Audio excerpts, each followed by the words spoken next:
Olá, queridos irmãos e irmãs, sejam bem-vindos mais uma vez ao nosso canal da reflexão diária da Palavra do Senhor. Hoje, sábado, dia 28 de agosto, dia do filho de Santa Mônica que celebramos ontem, o grande Santo Agostinho de Hipona. Deus tem seus caminhos e sua hora de agir em sua misericórdia. Santo Agostinho foi batizado quando tinha já mais de 30 anos de vida pelas mãos de Santo Ambrósio, que era o arcebispo de Milão, na Itália. Depois da morte de sua mãe, regressou à África. Consagrou-se à vida religiosa, tornou-se sacerdote e bispo de Hipona, na atual Argélia. Trabalhou com afinco em favor do reino durante quase 40 anos. Morreu santamente no ano 430 e deixou grande herança para a Igreja em seus escritos e exemplo. Santo Agostinho foi um dos maiores filósofos, eu comentei isso com vocês ontem, né? Para quem viu a reflexão de ontem, Santo Agostinho, ao lado de São Tomás de Aquino, foram os dois maiores filósofos, na minha opinião, dentro da cultura cristã, filósofos cristãos, né? Agostinho era mais ligado ao platonismo, Platão, que era discípulo de Sócrates, o grande Sócrates, e Tomás de Aquino, numa visão mais aristotélica, seguindo a filosofia de Aristóteles, que foi um dos professores do grande Alexandre Magno. Agostinho deixou diversos escritos e tratados. Eu já li vários deles. Inclusive, ele deixou um livro chamado Confissões, onde ele conta toda a história de sua vida. Um belíssimo livro. Grosso, mas um belíssimo livro. Então, Santo Agostinho foi um daqueles santos que mudou completamente a visão filosófica dentro da igreja.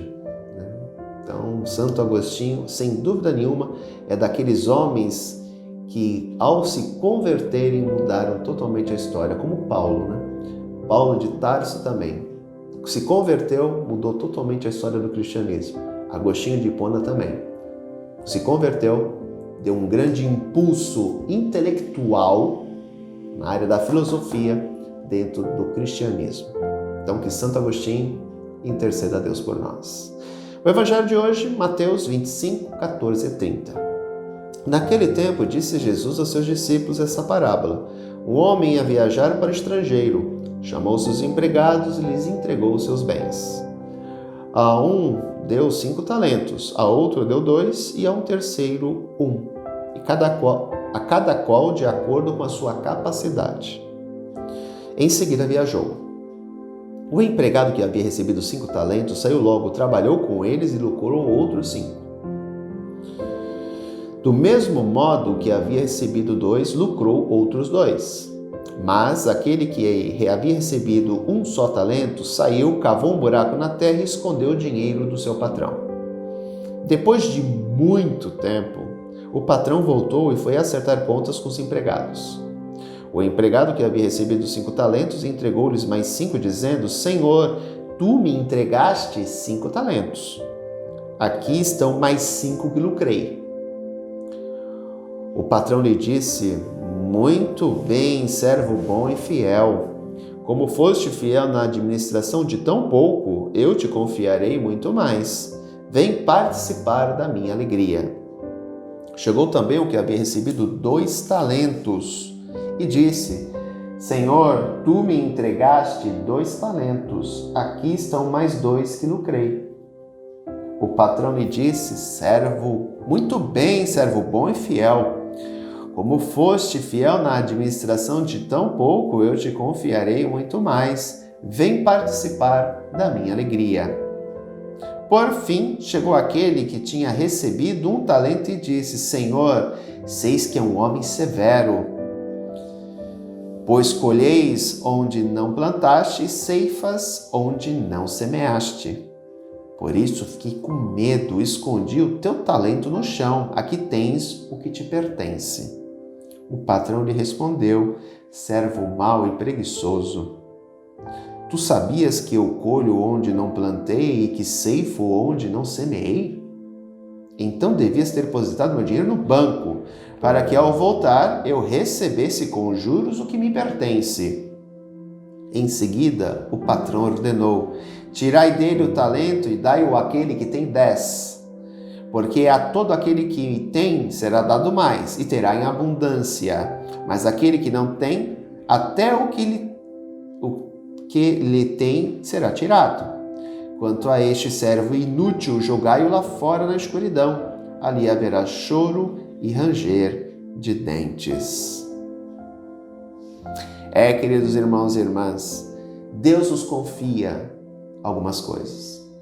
E nós temos que utilizar essas coisas para a construção do reino dos céus. Não podemos pegar essas coisas e guardar para nós. Não. Somos chamados a colocar estes dons, estes talentos a serviço da comunidade. O que é o banco? A comunidade. Se eu não quero usar aquele talento que Deus me confiou, eu devolvo à comunidade.